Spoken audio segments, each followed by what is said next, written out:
Saudari-saudaraku terkasih dalam Tuhan Yesus Kristus, selamat pagi dan berkah dalam. Kita berjumpa kembali dalam renungan harian kita, Jumat 17 Maret 2023. Bacaan untuk permenungan kita ambil dari kitab Nabi Hosea bab 14 ayat 2 sampai 10, di mana Allah mengajak umat Israel untuk bertobat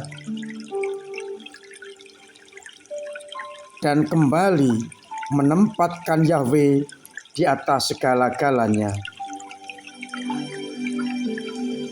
Dan agar mereka mengadakan perjanjian tidak akan lagi menyembah atau menyandarkan hidup kepada Allah yang lain. Mereka hendaknya berkata, "Ya Allah, kami tak akan berkata lagi kepada yang lain, kepada buatan tangan kami sebagai Allah kami." Dengan demikian, hanya Yahweh lah yang menjadi pegangan hidup mereka.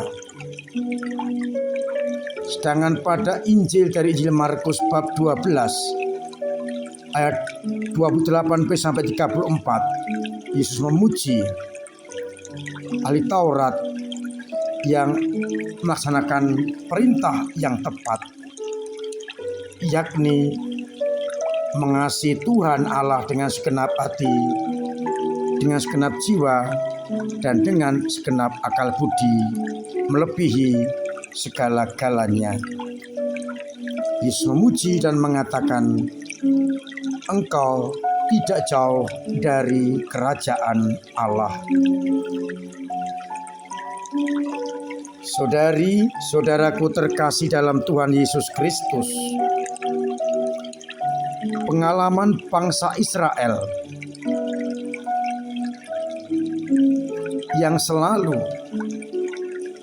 jatuh bangun dalam menghayati iman mereka kini ditegaskan oleh Hosea. Bangsa diminta untuk merenungkan kasih karunia Allah yang telah mereka alami, yang memimpin mereka, yang menjaga mereka. Seperti gandum yang tumbuh dengan subur, seperti anggur yang termasyur di Libanon.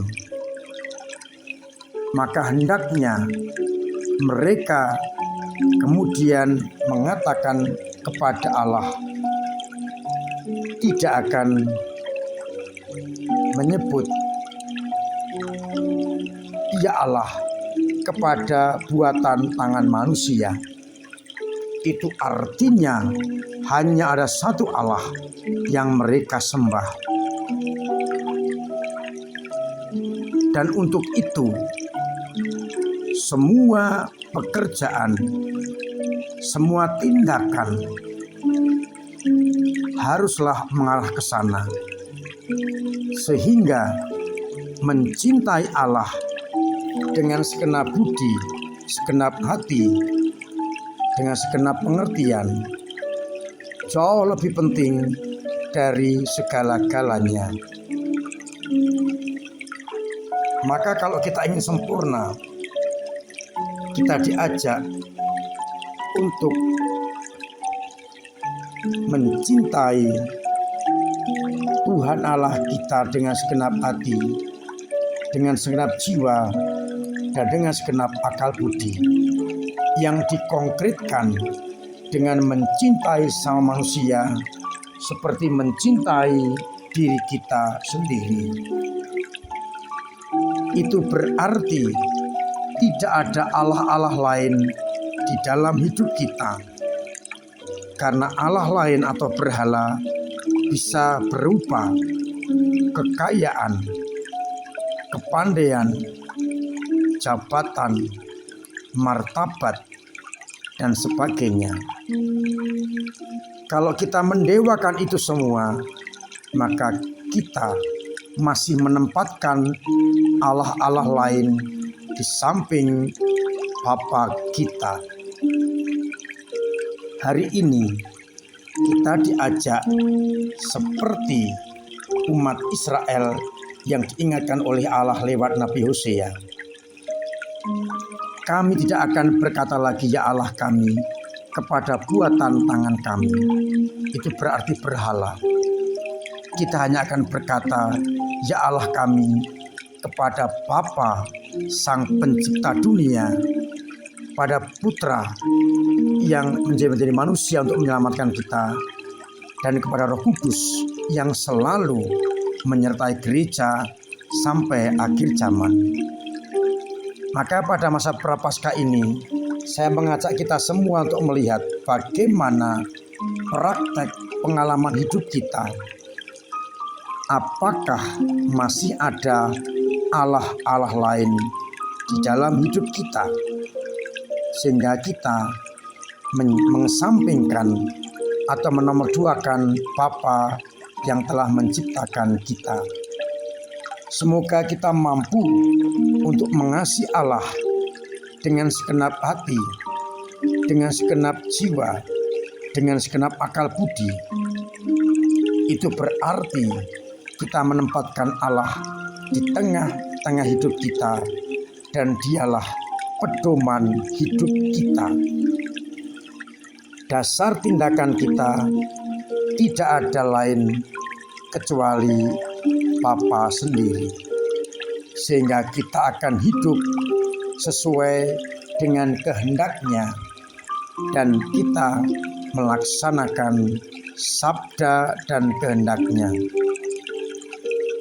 Saudari-saudariku terkasih, marilah kita singkirkan, kita buang jauh-jauh berhala-berhala yang masih ada dalam diri kita, dan kita tempatkan kembali Bapa di dalam hidup kita sebagai sumber dan pegangan untuk kita berkarya, untuk kita bekerja, untuk kita hidup. Semoga akhirnya hidup dan karya-karya kita senantiasa menjadi perwujudan kehendak Bapa dalam hidup kita. Tuhan memberkati kita sekalian. Amin.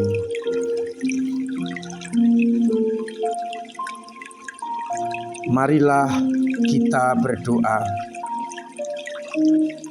Bapa yang penuh kasih, kami bersyukur karena kami Kau ajak untuk bertobat, di antaranya meninggalkan berhala-berhala yang sering kami dewakan, dan menempatkan sabda-Mu di dalam hidup kami sebagai pegangan.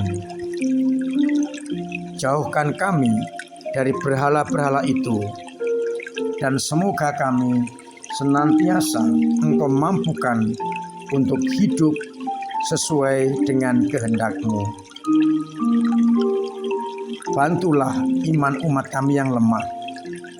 Kuatkan mereka agar mereka hanya menjadi pelaksana sabda-Mu. Semoga mereka yang sakit Engkau sembuhkan. Yang punya beban berat Engkau ringankan, bahkan Engkau angkat sehingga hilang bebannya. Yang punya persoalan Engkau urai sehingga persoalannya bisa teratasi. Yang kesulitan ekonomi Engkau bantu lewat samanya, agar akhirnya mereka tetap mengalami kasih karunia-Mu. Semoga karena berkat dan perlindungan-Mu, umat-Mu berani hanya mengandalkan Engkau di atas segala-galanya dan menyingkirkan berhala-berhala.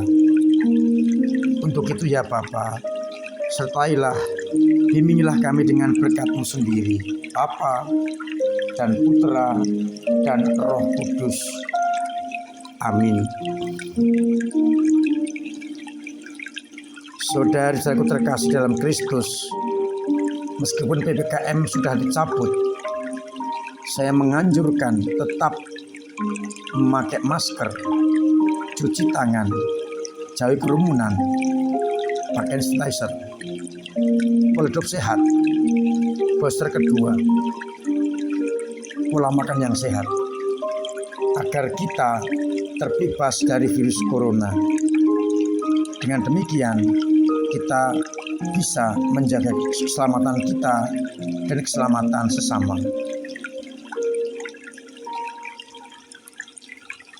Untuk masa Prapaskah tetap saya anjurkan untuk mengikuti sarasean APP.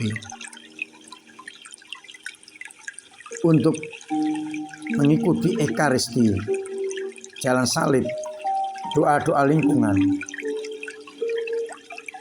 Dan jangan lupa memasukkan uang APP ke dalam kotak APP agar kita mampu untuk membantu mereka-mereka lewat dana APP ini. Semoga dengan demikian banyak orang yang mengalami kasih karunia Allah lewat uluran tangan kita. Meskipun pembangunan Gedung Serbaguna hampir selesai, perkiraan akhir Maret, namun dana masih diperlukan untuk tambahan pekerjaan, merapikan kiri kanan, juga untuk pengisian dari ruangan agar bisa dipakai dengan nyaman. Maka panjenengan yang tergerak untuk membantu bisa lewat dana,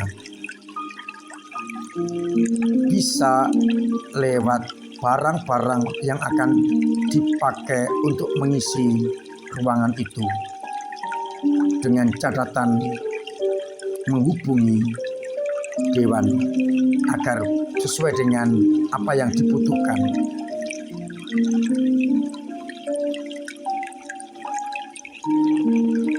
Terima kasih untuk segala hal yang boleh mendukung pelayanan pastoral kita, baik dengan doa, dengan dana, maupun dengan tenaganya.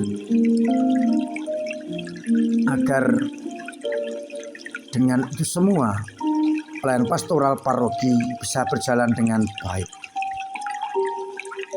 Mari kita dukung dengan cara kita masing-masing.